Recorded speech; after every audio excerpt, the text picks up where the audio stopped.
Class 10 का biology का आज लेक्चर नंबर 2 है, जिसमें एक्सरसाइज यानी लेसन 3 है।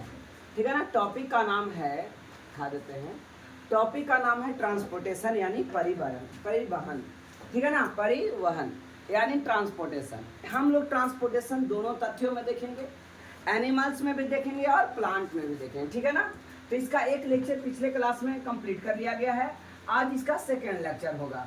जाइलम और फ्लोएम जो दो ट्यूब्स होती है, उस ट्यूब्स के बारे में, यानी कि संवहन मंडल होता है, इस संवहन मंडल के बारे में, जटिल कोशिका होती है, जटिल सेल होता है, इस सेल के बारे में हम लोगों ने अध्ययन किया था। जाइलम और फ्लोएम, जाइलम और फ्लोएम के बीच डिफरेंस को भी देखे थे कि जाइलम का कार्य क्या था, जाइलम फ्लोएम कैसा होता है, जाइलम कैसा होता है ना। और इसका जो संवहन का कार्य है यानी कि ढो करके ले जाना, ये किधर से किधर संभव था, और कौन ढोता है, किसको कौन ले जाता है, ये भी पिछले क्लास में देख लिए। आज का जो हमारा सिलेबस है ना, टॉपिक स्टार्ट करने जा रहे हैं, ये है खनिज लवणों का अवशोषण, है ना, कि खनिज लवणों का अवशोषण कैसे होता है। पिछले क्लास में खनिज लवण के बारे में बताए थे कि कौन कौन सी चीज कैसे बनती है। जैसे कार्बोहाइड्रेट किससे बनता है, तो कार्बोहाइड्रेट ग्लूकोज से बनता था, याद आ रहा है ना। प्रोटीन किससे बनता था, तो प्रोटीन बनता था, बताइए किससे, अमीनो अम्ल से। और जो एसिड होता था फैट, बसा अम्ल, उससे बसा बनता था। ठीक है ना। तो हमने ये पिछले क्लासों में देख लिए थे। तो आज हमें अध्ययन करना है कि खनिज लवणों का अवशोषण। आप जानते हैं कि मिट्टी के जल में अनेक लवण, है ना, अनेक लवण यानी सॉल्ट मौजूद होते हैं। जैसे नाइट्रोजन के साथ जो सॉल्ट मिलकर के बनाता है, फास्फोरस आदि सब घुले रहते हैं। और परासरण द्वारा मूल रोम केवल जल का अवशोषण नहीं, इसके अलावे और मूल रोम कौन था, जड़, है ना। जो पतला पतला हेयर था वही जड़ उससे क्या करता था, पानी को ऊपर सक करता था। स्टार्ट। तो जल में अनेक लवण डिसॉल्व रहते हैं, है ना। नाइट्रोजन रहता है, नाइट्रोजन के लवण होता है, ठीक है, नाइट्रेट वगैरह। फास्फोरस के लवण होता है, फास्फाइड। तो इस प्रकार से परासरण द्वारा यानी ऑस्मोसिक प्रेशर द्वारा क्या होता है, जल को सक किया जाता है यानी खींचा जाता है रुएक से, है ना। जो जड़ के रुआ रहता है, इससे जल को क्या किया जाता है, खींचा जाता है यानी सक किया जाता है। आगे देखो, कहता है परंतु खनिज लवणों का अवशोषण आयन के रूप में होता है ना। कि अगर फास्फाइड आयन, फास्फोरस आयन है, नाइट्रोजन के आयन्स है, इसके अलावे आयरन के आयन है, उसी को सक करता है। आवश्यकता अनुसार पौधे आयनों का अवशोषण मूल रोम की कोशिका झिल्ली के बाहरी सतह पर स्थित खास वाहक पदार्थ से जुड़कर करते हैं। इससे मृदा एवं जल के बीच आयन का सांद्रण में अंतर हो जाता है, जिसे समाप्त करने के लिए मृदा से जल में प्रविष्ट होता है। देखिए, कहने का मतलब है, यहाँ पे सांद्रण की बात किया है। सांद्रण आप जानते हो, कोई चीज गाढ़ा मटेरियल होता है तब वो सांद्रण होता है ना, और जब वो लिक्विड टाइप में होता है तब हम उसे कहते हैं, क्या कहते हैं, याद आ रहा है, तनु। सांद्रण और सांद्र और तनु। अब बताइए, मान लिया जाए जड़ अगर किसी को सक कर रहा है तो गाढ़ा मटेरियल को जल्दी वो सक नहीं करेगा, करेगा क्या, नहीं करेगा। कोई चीज अगर पाइप से किसी चीज को खींचा जा रहा है और बहुत गाढ़ा चीज है तो जल्दी नहीं खींचाएगा, लेकिन अगर पतला चीज रहेगा तो आसानी से खींचा जाएगा। तो कहता है कि पौधा उतना ही पोषक तत्व को कंज्यूम करते हैं जितना कि उसको जरूरत होता है। समझ में आ गया ना। और ये किस प्रेशर द्वारा, तो परासरण दाब यानी ऑस्मोसिक प्रेशर द्वारा खींचा जाता है। कहता है नेक्स्ट है, पौधों में जल, खनिज लवण और खाद्य पदार्थ को बहुत ऊंचाई तक संचालन को ही हस्तांतरण यानी ट्रांसपोर्टेशन कहते हैं। क्या है, जड़ के द्वारा, है ना, जाइलम के जड़ के द्वारा जो जाइलम तक होता है, वहां से पत्तियां तक के प्रत्येक भागों में पहुंचाने का काम करता है। इसी क्रिया को क्या कहा जाता है, ट्रांसपोर्टेशन, यानी इंग्लिश में, हिंदी में क्या कहेंगे, हस्तांतरण कहा जाएगा। क्या कहा जाएगा, हस्तांतरण। याद है, समझ में आ गया कि पौधे में ये आएगा है ना, ट्रांसपोर्टेशन लिखने के लिए। तो पौधे में जल, खनिज लवण और खाद्य पदार्थों को बहुत ऊंचाई तक संचालन किया जाता है, मतलब ले जाया जाता है। इसी को क्या कहते हैं? ट्रांसपोर्टेशन यानी हस्तांतरण कहते हैं। क्योंकि इस क्रिया में वाष्पोत्सर्जन की अहम भूमिका होती है, अतः यहाँ इसका वर्णन संक्षेप में करना प्रासंगिक होगा। प्रासंगिक मतलब सही होगा, ठीक है ना, ज्यादा नहीं इसके बारे में डिटेल किया जाएगा। लेकिन चूंकि क्या है, 80% तो जल के द्वारा, जल के द्वारा सब जगह पहुंचता है, जड़ के द्वारा, सॉरी जल के द्वारा नहीं, जड़ के द्वारा, और 20% ट्रांसपोर्टेशन का कार्य किसके द्वारा होता है? वाष्पोत्सर्जन के द्वारा, यानी इवेपोरेशन के द्वारा। कल पिछले क्लास में ये चीज का चर्चा हुआ था, याद आ रहा है? किसके द्वारा? 80% जड़ के द्वारा, अब 20% वाष्पोत्सर्जन के द्वारा, ठीक है ना। आओ आगे देखिए, बंद करते हैं तो डस्ट बहुत समझ में आता है। कहता है पौधे के वायवीय भागों से जल का रंध्रों यानी अस्टोमेटा या अस्टोमाटा, रंध्र मतलब अस्टोमाटा, द्वारा वाष्प के रूप में निष्कासन की क्रिया को वाष्पोत्सर्जन यानी ट्रांसपायरेशन कहा जाता है। समझ में आया ना? वाष्पोत्सर्जन याद रखोगे, यानी ये क्वेश्चन आपके लिए इंपॉर्टेंट बन जाता है। कौन सा क्वेश्चन? वाष्पोत्सर्जन, ठीक है ना। तो चलिए हेडिंग लगाइए, वाष्पोत्सर्जन किसे कहते हैं, या डायरेक्ट वाष्पोत्सर्जन।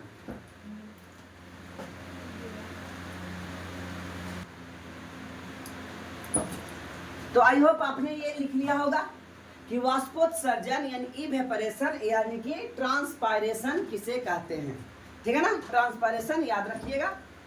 आगे देखिए, यह क्रिया मुख्य रूप से पत्तियों में होती है। यह क्रिया मुख्य रूप से किसमें होती है बच्चे?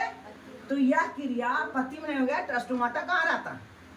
अस्टोमाटा कहाँ होता है बताइए आप ही। तो अस्टोमाटा तो होता है एक्चुअली में कहाँ होता है? पत्तियों में। तो यह क्रिया मुख्य रूप से पत्तियों में होती है, क्योंकि इनमें छोटे छोटे छिद्र होते हैं। पत्तियां में छोटे छोटे, और इन्हीं छोटे छोटे छिद्रों को क्या कहा जाता है? रंध्र कहा जाता है, यानी अस्टोमाटा कहा जाता है। वाष्पोत्सर्जन एक शारीरिक क्रिया है, यानी यह एक साइकोलॉजिकल प्रोसेस है। कैसा है? Psychological process. एवं अलग अलग पौधों में इस क्रिया से निष्कासित जल की मात्रा में भिन्नता होती है। जैसे कहें एक मकई का पौधा प्रतिदिन 3 से 4 लीटर जल इस क्रिया से छोड़ता है। मकई के पौधा के लिए जल ज्यादा चाहिए, चाहिए कि नहीं चाहिए? मकई में जल्दी जल्दी पटाना पड़ता है, क्यों? क्योंकि इसका पत्तियां लंबा होती है, और ये वो 2 पत्ती नहीं होता है, नीचे इतना छोड़ के खाली पतवे रहता है, पूरा ऊपर तक नहीं रहता है। क्या? एक तो लंबा लंबा पत्तियां, और दूसरा में अब लंबे ही नहीं, धान की जैसा सिर्फ लंबा ही नहीं, चौड़ा भी, यानी अस्टोमाटा उसमें ज्यादा होगा, ठीक है। तब पसीना ज्यादा निकलेगा। जैसे एक एग्जांपल आपको लेते हैं, आती है, किन्हीं के शरीर में पूरा बाल रहता है ना। मेरे मजला भाई के शरीर में, अनिश के शरीर में पूरा बाल है, ठीक है। वो अगर सोएगा, पंखा अगर 10 मिनट के लिए बंद हुआ ना, तो जो बिछावन है वो भीग जाएगा।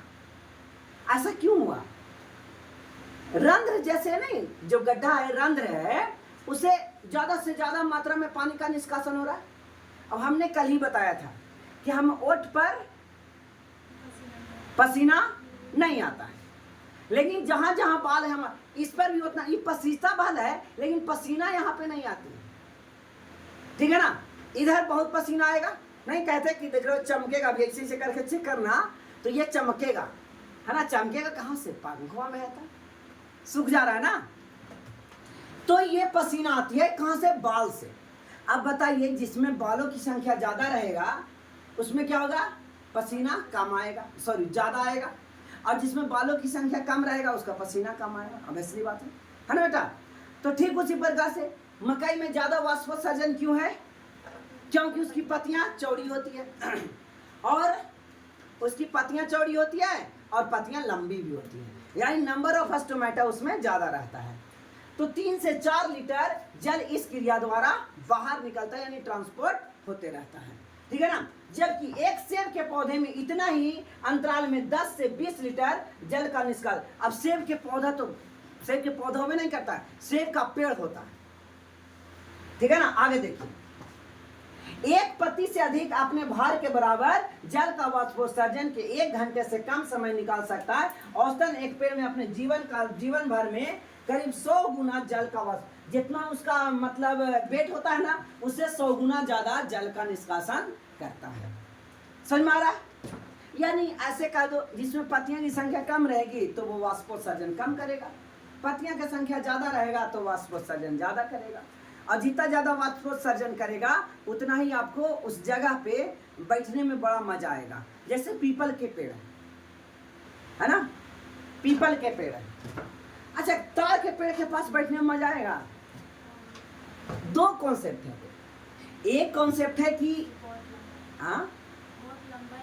अच्छा लंबा रहता है, वाष्पोत्सर्जन होती है लंबा। अच्छा, पत्तियां लंबी होती है या पेड़ भी लंबी होती है, पत्तियां भी लंबी होती है, लेकिन पता है क्या है, उसका पत्ती एकदम टाइट है, ऐसे होते नहीं है। होता है क्या, हवा को हिला पाएगा क्या? जब हवा आएगी तो हिलेगा नहीं। यानी जब मान लिया जाए कि यहाँ हवा प्रचुर मात्रा में है और पंखा लेके ऐसे झलोगे, जब ऐसे पंखा लेके झलोगे तो हवा आपकी तरफ आएगा ना कुछ। और एक बार में 10,000 पत्तियां झल रही है, जैसे पीपल में होता है। पीपल और एक बरगद का पेड़ ले लो, दोनों के पास रहिएगा। पीपल भी छायादार होता है और बरगद भी छायादार होता है। देखिएगा ज्यादा ठंडा आपको पीपल में लगेगा, बरगद में उतना ज्यादा ठंडा नहीं लगेगा। क्यों? क्योंकि उसकी पत्तियां जो जिससे वो कनेक्ट रहता है ना, वो बड़ा लचीला रहता है, पत्तियां पूरा हिलने देता है। और बरगद के पत्ती टाइट रहता है, वो पूरा हिलता नहीं है। पूरा मतलब ऐसे हिलता है नहीं, लेकिन पीपल वाला देखो हिलता है। तो 2 कॉन्सेप्ट इसके साथ। लेकिन हाँ, अभी हमारा जो बात है वो किस बात पर है कि कौन सा पत्तियां ज्यादा इवेपोरेट करेगी, यानी ज्यादा वाष्पोत्सर्जन करेगा। तो जिसमें पत्तियां बड़ी हो, नंबर संख्या उसकी ज्यादा हो, तो वो इवेपोरेट ज्यादा करेगा। क्लियर हो गई? वाष्पोत्सर्जन क्रिया विधि पत्तियों में वाष्पोत्सर्जन के लिए परासरणी प्रणवता यानी ऑस्मोसिक ग्रेडियंट का निर्माण आवश्यक है। यानी कहने का मतलब दाब होना जरूरी है। क्या होना जरूरी है? दाब। हाई प्रेशर से लो प्रेशर की ओर, है ना, कोई भी चीज परवाह।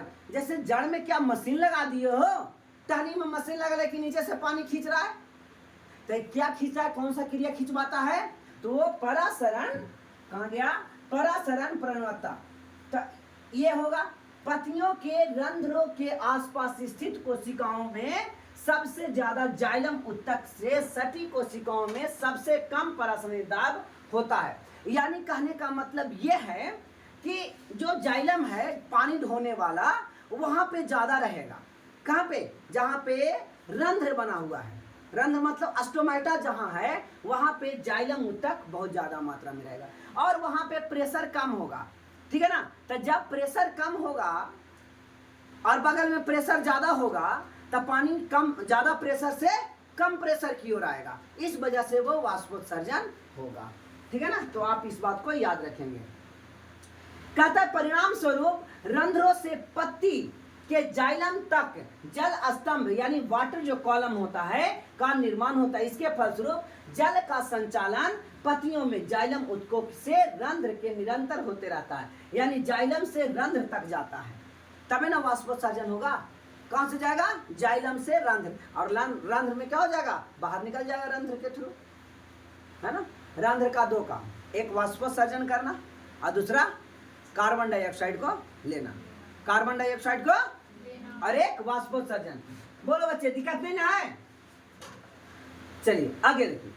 वाष्पोत्सर्जन का महत्व पौधे के मूल मतलब जड़, मूल मतलब जड़ से चोटी तक लगातार जल की धारा वाष्पोत्सर्जन के द्वारा ही प्रवाहित होती है। जड़ से कहां तक जाता है पानी? हाँ, पत्तियों तक। कहता है यह खनिज अवशोषण और एवं परिवहन में भी सहायता करता है। इसके अलावा यह पौधा में तापक्रम संतुलन बनाए रखने में भी सहायता, यानी टेम्परेचर को भी मेंटेनेंस करने का कार्य करता है। कौन टेम्परेचर को मेंटेनेंस करने का कार्य करता है?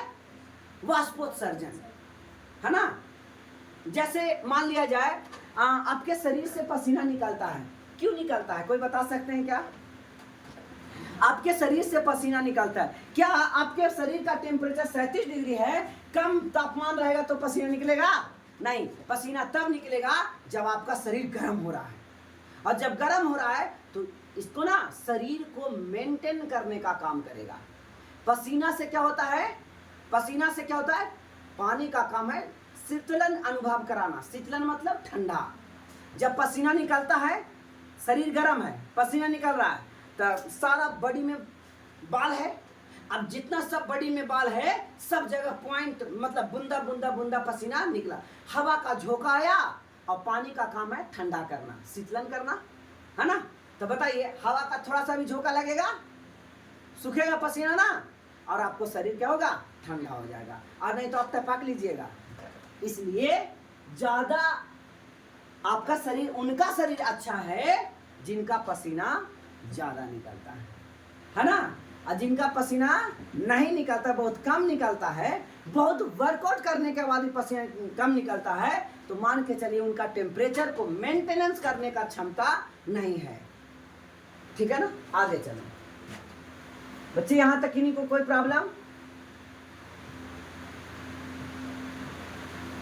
ये पत्तियां है, ठीक है ना। इतना ज्यादा ये पत्तियां हैं, और पत्तियां में बहुत छोटा छोटा स्टोमेटा है, और स्टोमेटा से वाष्पोत्सर्जन की क्रिया को दिखाया जा रहा है।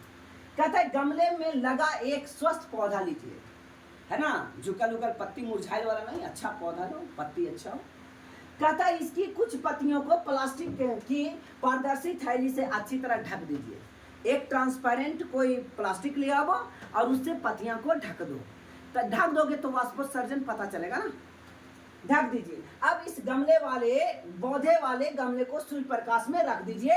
कुछ देर बाद आप देखेंगे कि थैली के भीतर पानी के छोटे छोटे बूंद जमा हो जाते हैं, यानी वाष्पोत्सर्जन इसे हवा में निकल के हो जा रहा था, और यहाँ पे क्या हो जा रहा था? संघनित, मतलब यहाँ पे विसरण हो जा रहा था। वाष्पोत्सर्जन आया, पानी की बूंदे पत्तियां पर आई, और वहां से विसरण हो गया। क्या हो गया बच्चे? डिफ्यूजन, विसरण हो गया, उड़ गया। लेकिन बताइए, जब प्लास्टिक से पैक कर दोगे तो पानी उड़ने देगा? पानी तो वहीं जम जाएगा ना। तो इस प्रकार का आया, पानी के छोटे छोटे बूंदे को आप देख सकते हो। यानी इस प्रकार स्पष्ट हो जाता है कि पौधे में वाष्पोत्सर्जन की क्रिया कहां से होती है? पत्तियां से होती है। ये जल की बूंदे वस्तुतः पत्तियों की रंध्रों द्वारा वाष्पोत्सर्जन के कारण ही एकत्रित हुआ है। अगला देखिए, पौधों में भोजन और अन्य पदार्थों का परिवहन। अभी हम लोगों ने देखा था पौधों में पानी का परिवहन, है ना। पानी कैसे आया, कैसे गया, कैसे बाहर निकला। अब हम लोग देखेंगे कि पौधे में किस प्रकार से भोज्य पदार्थों का परिवहन होगा और अन्य पदार्थों का भी परिवहन को देखेंगे, यानी ट्रांसपोर्टेशन, इधर से उधर लाना और ले जाने की क्रिया को। कहते हैं पौधे के प्रत्येक भाग को अपने पोषण एवं और विकास के लिए निरंतर खाद्य पदार्थों की आवश्यकता होती है। कुछ निम्न वर्ग के पौधे में प्रत्येक कोशिका में खाद्य पदार्थों का निर्माण करने की क्षमता होती है, जैसे शैवाल, है ना। जितना भी पौधे हैं तो उसमें तो खाद्य पदार्थ का निर्माण करने की क्षमता होगी, शैवाल में भी है, परंतु उच्च वर्ग के पौधे में प्रत्येक भाग में अपने खाद्य पदार्थों का निर्माण करने की क्षमता नहीं होती है। शैवाल में ज्यादा हो नहीं करता यार, है ना। उसमें अलग से पत्ती होती है क्या, जड़ होता है क्या, तना होता है, लगता है कि एक ही को चीजें है, खाली बस रेशा है। तो इसमें क्या कह रहा है ना कि हर बड़ी से पौधे का खाना का निर्माण होता है, लेकिन जो जटिल पौधे होते हैं, जो कॉम्प्लेक्स प्लांट्स होते हैं, इसमें खाना बनना, खाद्य पदार्थों का निर्माण होना एक स्पेशल पार्ट द्वारा होता है, एक स्पेशल भाग द्वारा। और यह स्पेशल भाग क्या है? पत्तियां हैं। नहीं समझे क्या? शैवाल में खाना सब जगह बनता है, लेकिन जो हाई क्वालिटी के पौधे होते हैं, यानी कॉम्प्लेक्स कंपाउंड्स जो होते हैं, कॉम्प्लेक्सेस पौधे होते हैं, जटिल पौधे होते हैं, है ना, यानी कैसा मल्टी सेलुलर ऑर्गेनिज्म होते हैं, बहुकोशिकीय पौधे होते हैं। और जब बहुकोशिकीय पौधे होते हैं उसमें खास अंग द्वारा बताइए खास अंग द्वारा क्या होगा? खाना बनेगा। सब अंग खाना बना लेगा? जड़ खाना बनाएगा? नहीं, खास अंग द्वारा खाना बनेगा। वही कहता है परंतु उच्च वर्ग वाले पौधे में प्रत्येक भाग में अपने खाद्य पदार्थों के निर्माण की क्षमता होती है, जैसे जड़े, ठीक है ना, जड़े, पुराने तने आदि। इन वर्गों में पौधे की पत्तियों, तरुण तने, तरुण मतलब नया, तरुण मतलब क्या होता है? नया। जो नया तना भी होता है ना वो खाना बनाता है नया। जैसे बांस, बांस ले लो बेटा।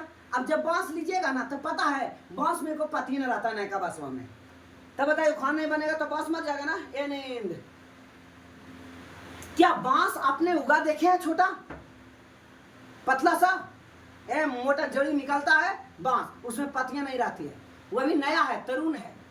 और जब नया है तो खाना चाहिए ना उसको। अब बताइए खाना कौन बनाएगा? पत्तियां तो है नहीं, तो कह रहा है वही तरुण जो रहती है वो भी खाना बनाती है ना। जैसे इन वर्ग के पत्तियां और तरुण तने भोजन का निर्माण कर सकते हैं, इसलिए खाद्य पदार्थों को ऐसे स्थान से जहां उनका निर्माण होता है वे संचित रहते हैं, यानी कि जमा रहता है। कुछ भाग जैसे आलू के जड़, आलू के जो कंद होता है, आलू के कंद, यहाँ भोजन बन के जमा रहता है, यही धीरे धीरे उठ जाता है, हम लोग खा जाते हैं। गाजर, गाजर का एक जड़ था स्टार्टिंग में, रूट, लेकिन यही अपना खाना को, भोजन को जमा कहाँ किया? उसी रूट में जमा किया, ठीक है ना, और उसी गाजर को हम लोग खा लेते हैं। कहीं कहीं खाना का संचयन होता है फल में, क्या होता है?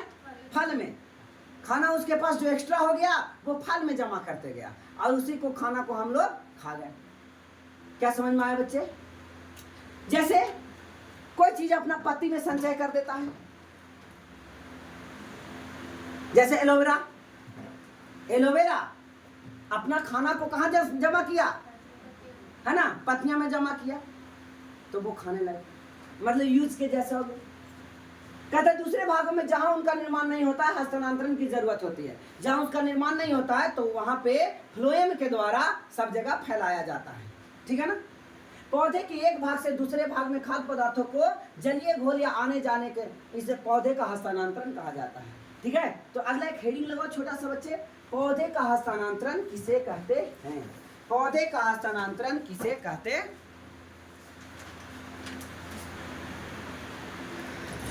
नेक्स्ट है खाद्य पदार्थों एवं अन्य पदार्थों जैसे अमीनो अम्ल का हस्तांतरण पौधों में सदा अधिक सांद्रता वाले भागों से कम सांद्रता वाले भागों की ओर होती है। देखिए कोई भी चीज ना हाई प्रेशर से लो प्रेशर की ओर ही जाता है, तो ज्यादा सांद्रण है, ज्यादा सांद्रण वाले से कम सांद्रण की ओर होगा, है ना। कोई भी चीज है ज्यादा वाला से कम वाले की ओर ही जाएगा। तो बोलो बच्चे ये क्लियर हो गया? खाद्य पदार्थ एवं अन्य पदार्थों का जो हस्तांतरण होता है, एग्जाम्पल मैंने लिया जैसे अमीनो अम्ल। अमीनो अम्ल से क्या बनता है बच्चे? तो अमीनो अम्ल से प्रोटीन बनता है। क्या बनता है? प्रोटीन बनता है। का अभी इसका भी हस्तांतरण होना है, जाना है इधर से उधर, तो पौधे में सदा कैसे जाता है? तो अधिक सांद्रता वाले से कम सांद्रता वाले की ओर प्रवाहित होती है।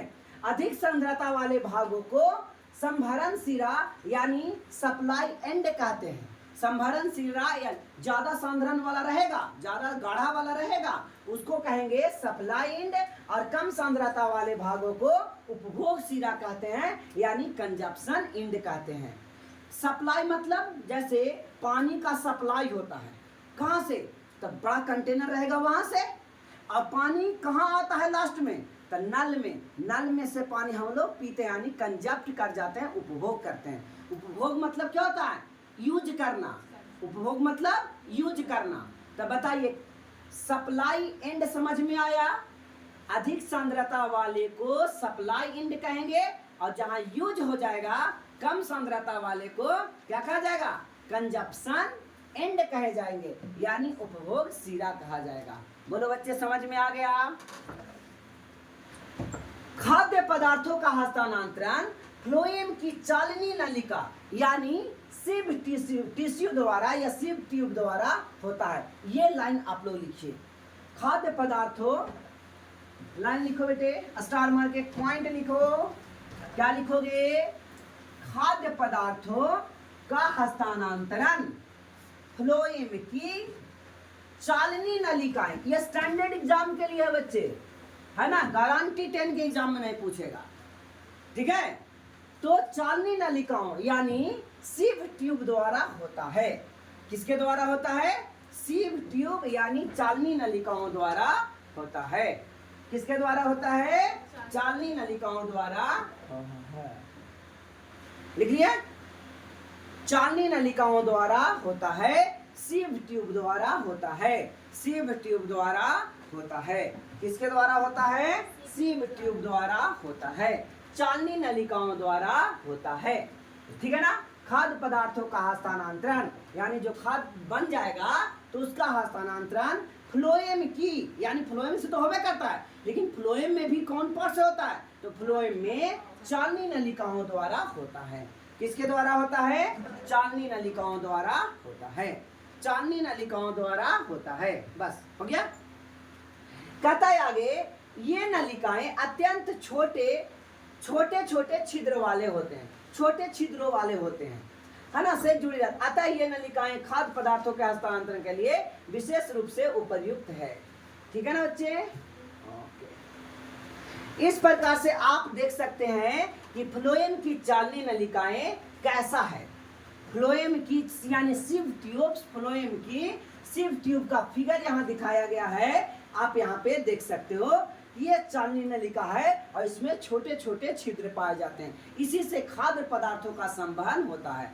खाद्य पदार्थों का संवहन फ्लोएम से, है ना, ऊपर भी जाता है और नीचे भी जाता है, यानी इसकी क्रिया सारी दिशाओं में संपन्न होती है। लेकिन जल की क्रिया जो जाइलम होती थी सिर्फ नीचे से ऊपर आता था, ऊपर से नीचे नहीं होता था। तो आप याद रखोगे, इस बात को एक बार देख लेना है। कहता इस प्रकार के पौधे में जल एवं खनिज, इस प्रकार के पौधे में जल तथा खनिज लवणों के परिवहन के लिए एक तंत्र होता है। तंत्र मतलब एक सिस्टम होता है। किसके लिए? इस प्रकार के पौधे में, यानी हाई मल्टीसेलुलर पौधा जो होता है उसके लिए, मल्टीसेलुलर प्लांट्स के लिए, बहुकोशिकीय प्लांट के लिए पौधे में जल तथा खनिज लवणों के परिवहन, आने जाने की, परिवहन मतलब आना और जाना के लिए एक तंत्र होता है, जो यह जड़ से पौधे के ऊपरी भागों एक दिशीय पथ पर गति करता है। एक दिशीय यूनिडायरेक्शनल पथ पर, यानी सिर्फ ऊपर जाएगा, ऊपर से नीचे नहीं आ सकता है, एक डायरेक्शन में ही संभव हो पाएगा। इसके लिए दो डायरेक्शन पॉसिबल नहीं हो पाएगा, ठीक है ना। अब बताते हैं, खाद्य पदार्थों के हस्तांतरण के लिए एक अलग तंत्र होता है जो पत्तियों के नीचे की ओर अधोमुखित संचयन अंग जैसे संचयी जड़ से ऊपर की ओर ऊपरी मुखी यानी द्विदिशीय पथ पर गति करता है। तो हम कहेंगे एक दिशीय, अब एक दिशीय पथ क्या है, ये क्वेश्चन अगर आ जाए 1 नंबर 2 नंबर में, तो कहेंगे इसका हस्तांतरण सिर्फ एक दिशा में संभव है, तो उसको एक दिशीय पथ कहा जाएगा। द्विदिशीय पथ क्या कहा जाएगा? जिसका हस्तांतरण आने का भी और जाने का भी होगा, उसको हम बाई डायरेक्शनल या द्विदिशीय पथ कहेंगे। इस प्रकार के पौधे में परिवहन के लिए दो स्वतंत्र पथ पाए जाते हैं, यानी दो स्वतंत्र ट्यूब पाए जाते हैं, एक आने का, एक जाने का, एक आने जाने दोनों का। समझ में आ रहा है ना। तथा जल में खनिज लवणों का जाइलम से होने वाले परिवहन को भौतिक बल, मूल दाब, वाष्पोत्सर्जन आदि द्वारा समझा जा सकता है, जो हम लोग पीछे पढ़ चुके हैं। लेकिन खाद्य पदार्थों फ्लोएम से होने वाला हस्तांतरण में ऊर्जा का उपयोग होता है और फ्लोएम पौधे की आवश्यकता अनुसार खाद्य पदार्थों का हस्तांतरण विभिन्न भागों में, यानी एक दिशीय कौन सा संभव है? जाइलम एक दिशीय होगा और फ्लोएम द्विदिशीय होगा, है ना। जाइलम कैसा होगा? एक दिशीय होगा। जाइलम कैसा होगा बच्चे? एक दिशीय, यूनिडायरेक्शनल होगा। और फ्लोएम कैसा होगा? द्विदिशीय होगा, यानी हर दिशा में इसका भोजन को पहुंचाया जाएगा अलग अलग डायरेक्शन पर। बोलो बच्चे, कोई दिक्कत नहीं। आगे हम लोग पढ़ेंगे जंतुओं में परिवहन। अभी ये तक के हमने पढ़ा, किसके बारे में पढ़ा? पौधों में परिवहन कैसे होता है। तो पौधे में परिवहन हमने देखा, एक जड़ के थ्रू, दूसरा वाष्पोत्सर्जन के थ्रू, वाष्पोत्सर्जन, ठीक है। चलो बच्चे, तो एक हेडिंग लगाइए नीचे, बड़ा सा एक हेडिंग लगाइए, जंतुओं में परिवहन, ट्रांसपोर्टेशन इन एनिमल्स। जंतुओं में परिवहन, जंतुओं में परिवहन, जंतुओं में परिवहन, ट्रांसपोर्टेशन इन एनिमल्स। जंतुओं में परिवहन, ट्रांसपोर्टेशन इन एनिमल्स। है ना, लिख दिए, 2-4 लाइन छोड़ के लिखते हैं। चलिए लिख दिए, जंतुओं में परिवहन, ट्रांसपोर्टेशन इन एनिमल्स, ट्रांसपोर्टेशन इन एनिमल्स, हो गया। जंतुओं में परिवहन, ट्रांसपोर्टेशन इन एनिमल्स। जब ऐसा हेडिंग लगाना रहे तो जैसे बुक में कैसे बीच में लिखता है, आप लोग भी ऐसा बीच में लिखा करो, कॉपी के बीच में, समझे ना, है ना, उधर सटा के करिए नहीं। जंतुओं में परिवहन यानी transportation in animals, transportation in animal. अब देखिए बच्चे, उच्च श्रेणी और निम्न श्रेणी समझ में आता है, यूनिसेलुलर और मल्टीसेलुलर की बात कर रहा है, यहाँ पे मल्टीसेलुलर ऑर्गेनिज्म की बात कर रहा है। उस श्रेणी के जंतुओं में एक विशेष प्रकार का परिवहन तंत्र होता है जो ऑक्सीजन, कार्बन डाइऑक्साइड, पोषक तत्व, हार्मोन, उत्सर्जी पदार्थ या अन्य उपापचयी क्रिया यानी मेटाबॉलिक एक्टिविटीज के फलस्वरूप उत्पन्न विभिन्न पदार्थों के शरीर के एक भाग से दूसरे भाग में ले जाता है। इस तंत्र के प्रमुख 3 अवयव हैं, यानी 3 पार्ट है। अवयव मतलब 3 इसके भाग हैं। अवयव यानी कंपोनेंट, 3 कंपोनेंट है। पहला कंपोनेंट खून यानी रक्त, खून यानी रक्त, ब्लड। दूसरा है हार्ट यानी हृदय, और तीसरा है रक्त वाहिकाएं, है ना, ब्लड वेसल्स, ब्लड वेसल्स, ठीक है ना। तो इस प्रकार से 3 वो यहाँ पे होगा। चलिए एक बार फिर से इसको कॉन्सेप्ट एक समराइज्ड रूप में समझिए। उस श्रेणी के जितने भी जंतु, देखिए निम्न श्रेणी के जंतु होगा तो उसमें तो विभेद नहीं किया जाता है। जैसे अमीबा, अमीबा में कोई सिस्टम ही नहीं है कि कहाँ से सांस लेगा और कहाँ से सांस छोड़ेगा, है उसमें कोई सिस्टम नहीं। तो यूनिसेलुलर ऑर्गेनिज्म की चर्चा ये नहीं करता, ये चर्चा करता है मल्टीसेलुलर ऑर्गेनिज्म का। किसका चर्चा करेगा? मल्टीसेलुलर ऑर्गेनिज्म में। इसमें परिवहन, ट्रांसपोर्टेशन किसका किसका होना है भाई? तो ट्रांसपोर्टेशन होना है ऑक्सीजन का, ट्रांसपोर्टेशन होना है कार्बन डाइऑक्साइड का, ट्रांसपोर्टेशन होना है पोषक तत्वों का, है ना, न्यूट्रिएंट्स का, हार्मोन्स का, उसके बाद उत्सर्जी अंग, उत्सर्जी पदार्थों का, ठीक है, उत्सर्जी पदार्थों का। जितना भी उपापचयी प्रोसेस था, ये सारी प्रोसेस मेटाबॉलिक एक्टिविटीज का आना जाना लगा रहेगा शरीर के एक भाग से दूसरे भाग में। यही ना ट्रांसपोर्टेशन का मतलब क्या है? शरीर के एक भाग से दूसरे भाग में आना जाना की क्रिया को ही ट्रांसपोर्टेशन कहते हैं। तो क्या क्या चीज ट्रांसपोर्ट करेगा?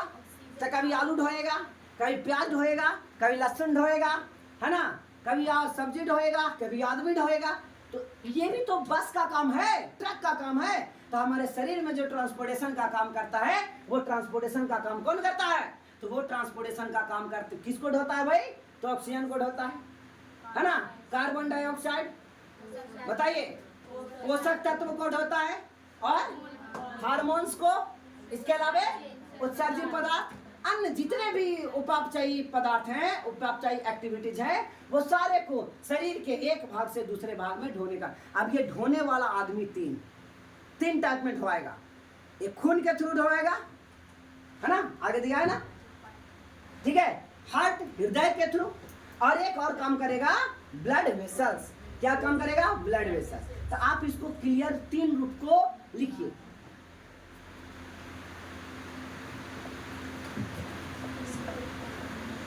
क्या हेडिंग लगाइएगा? बताओ बच्चे, हेडिंग क्या लगाओगे? आप लोग का पास दिमाग है? लिखिए, जंतुओं में परिवहन,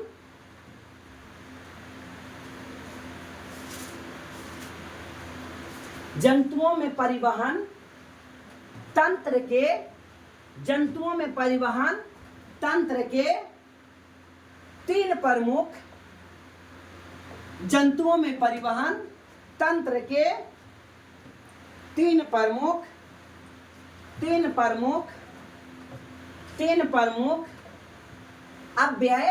अवयव, 3 प्रमुख अवयव होते हैं। 3 प्रमुख अवयव होते हैं। 3 प्रमुख अवयव यानी कंपोनेंट होते हैं। कितने कंपोनेंट होते हैं बच्चे? 3 प्रमुख कंपोनेंट होते हैं। 3 प्रमुख कंपोनेंट होते हैं। कितने कंपोनेंट होते हैं? 3 प्रमुख कंपोनेंट होते हैं। कितने कंपोनेंट होते हैं? 3 प्रमुख कंपोनेंट होते हैं, ठीक है ना। चलो नीचे लिखिएगा, पहला एक में लिखिए, रुधिर या रक्त, डैश में और पोस्ट में ब्लड। तीनों लाइन लिखना है। रुधिर, अब तो याद हो ही गया होगा, रुधिर को खून कहते हैं, रक्त कहते हैं, ब्लड कहते हैं। रुधिर, रक्त, ब्लड। नीचे लिखिएगा, नीचे 2 लिख के नीचे लिखो। आपने 1 लिख के लिखा होगा, अब 2 लिखिए। हृदय, हार्ट, हृदय, हार्ट, हृदय, हार्ट, हृदय, हार्ट, हृदय, हार्ट, हृदय, हार्ट, हृदय, हार्ट। तीसरा लिखो बच्चे, रुधिर या रक्त वाहिनियां, वाहिनियां, रुधिर या रक्त वाहिनियां यानी रक्त वाहिनियां, ब्लड वेसल्स, रुधिर या रक्त वाहिनियां। तीसरा में लिखिएगा, रुधिर या रक्त वाहिनियां, रुधिर या रक्त वाहिनियां, रुधिर या रक्त वाहिनियां, रुधिर या रक्त वाहिनियां। लिखिए, रुधिर या रक्त वाहिनियां, रुधिर या रक्त वाहिनियां, रुधिर या रक्त वाहिनियां। ब्लड वेसल्स, 1 में हो गया बेटा ब्लड, 2 में हो गया हार्ट और तीसरा हो गया ब्लड वेसल्स। नीचे लिखिए, पैराग्राफ चेंज करिए, नीचे लिखिए, उसी में लिखिएगा नीचे। इन तीनों को सम्मिलित रूप से, इन तीनों को सम्मिलित रूप से परिसंचरण तंत्र यानी सर्कुलेटरी सिस्टम कहते हैं। इन तीनों को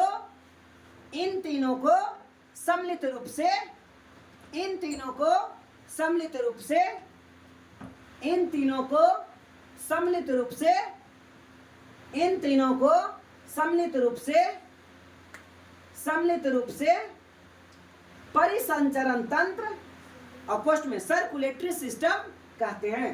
परिसंचरण तंत्र, सर्कुलेटरी सिस्टम कहते हैं। परिसंचरण तंत्र, सर्कुलेटरी सिस्टम कहते हैं। परिसंचरण तंत्र, सर्कुलेटरी सिस्टम कहते हैं। परिसंचरण तंत्र, सर्कुलेटरी सिस्टम कहते हैं। बच्चे हो गया, परिसंचरण तंत्र यानी सर्कुलेटरी सिस्टम कहते हैं। अब पूछेगा सर्कुलेटरी सिस्टम के अंतर्गत कौन कौन आता है, तो आप बताओगे blood, heart, blood vessels, blood, heart, blood vessels, blood, heart, blood vessels. याद हो गया, ब्लड, हार्ट, ब्लड वेसल्स। हो गया ना? बताइए, यहाँ तक किसी को कोई डाउट है? नहीं। अब आइए यहाँ से, इसके अतिरिक्त परिवहन के लिए लसिका तंत्र यानी लाइम्फेटिक सिस्टम नामक एक और तंत्र भी उच्च श्रेणी के जंतुओं में पाए जाते हैं। नीचे लिखिए, नीचे, उसके नीचे लिखिए स्टार मार के, स्टार मार के लिखिए। क्या लिखिएगा? यहां लिखिए लसिका तंत्र। लसिका तंत्र भी उच्च श्रेणी के जंतुओं में परिवहन का कार्य करता है। लसिका तंत्र भी उच्च श्रेणी के जंतुओं में परिवहन का कार्य करता है। लसिका तंत्र भी, लसिका तंत्र भी, क्या लिखोगे बेटे? लसिका, लसिका तंत्र भी, तंत्र भी उच्च श्रेणी के, उच्च श्रेणी, लसिका तंत्र भी उच्च श्रेणी के जंतुओं में, जंतुओं में परिवहन का कार्य करता है या परिवहन तंत्र का कार्य करता है। परिवहन, परिवहन तंत्र का कार्य, कार्य करता, कार्य करता है, कार्य करता है। लसिका तंत्र भी उस श्रेणी के जंतुओं में परिवहन तंत्र का कार्य करता है। परिवहन तंत्र का कार्य करता है। परिवहन तंत्र का कार्य करता है। हो गया बच्चे? परिवहन तंत्र का कार्य करता है कौन? लसिका तंत्र। लसिका तंत्र, लसिका तंत्र, ठीक है ना? लसिका तंत्र। यहां तक आई होप आपको थोड़ा भी दिक्कत नहीं लगा होगा। रक्त परिवहन तंत्र, एक नया सा हेडिंग दीजिए, रक्त परिवहन तंत्र, एक दो लाइन छोड़ के दीजिए। रक्त परिवहन तंत्र, रक्त परिवहन तंत्र।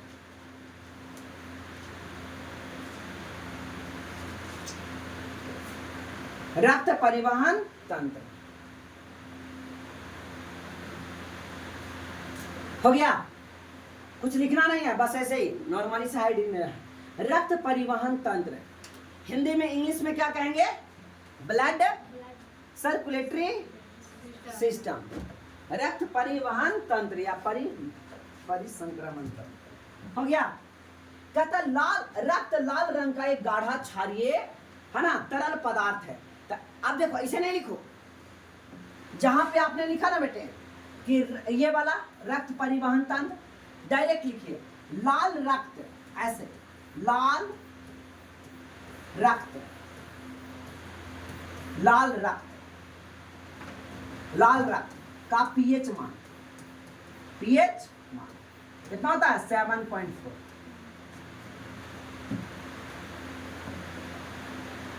कितना होता है?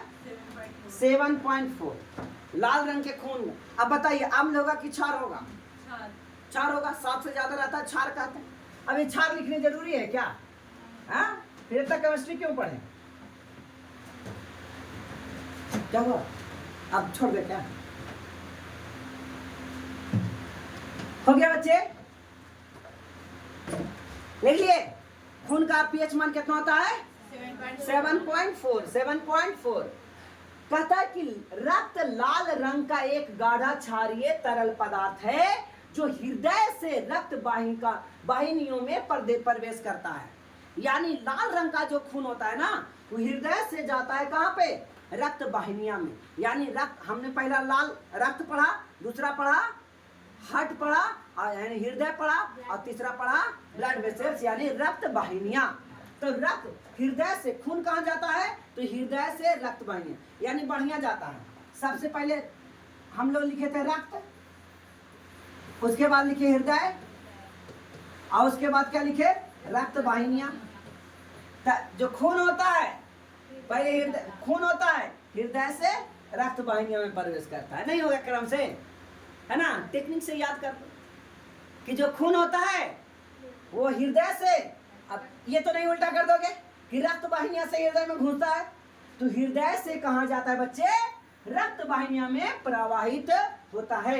यह अपने प्रवाह के दौरान सभी पर शरीर के सभी ऊतकों का संयोजन करता है, यानी सभी को जोड़ के रखता है। सभी ऊतक को क्या करके रखता है? जोड़ के रखता है। इसलिए यह तरल संयोजी ऊतक यानी लिक्विड कनेक्टिव टिश्यू कहलाता है। यानी रक्त परिवहन तंत्र को एक और नाम दे सकते हैं, तरल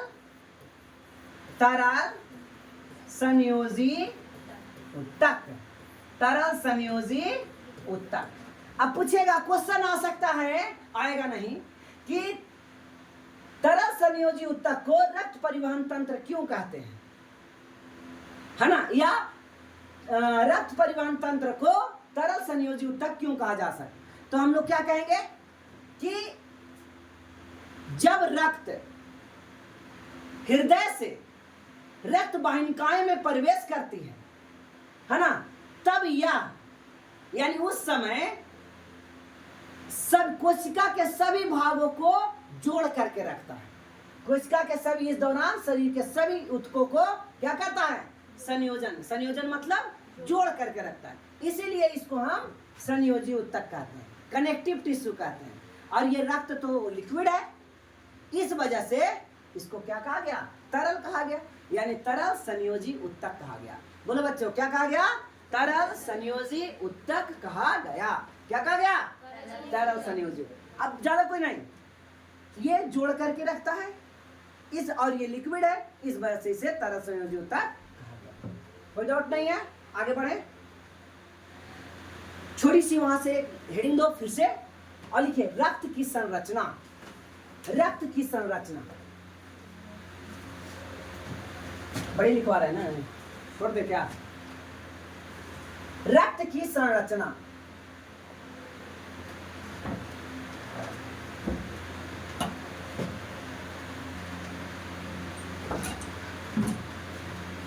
देखो तो यहां पे पे आपने क्या देखा कि रक्त की संरचना में, तो रक्त की संरचना में पहले इसको दो कैटेगरी में डिवाइड कर लो।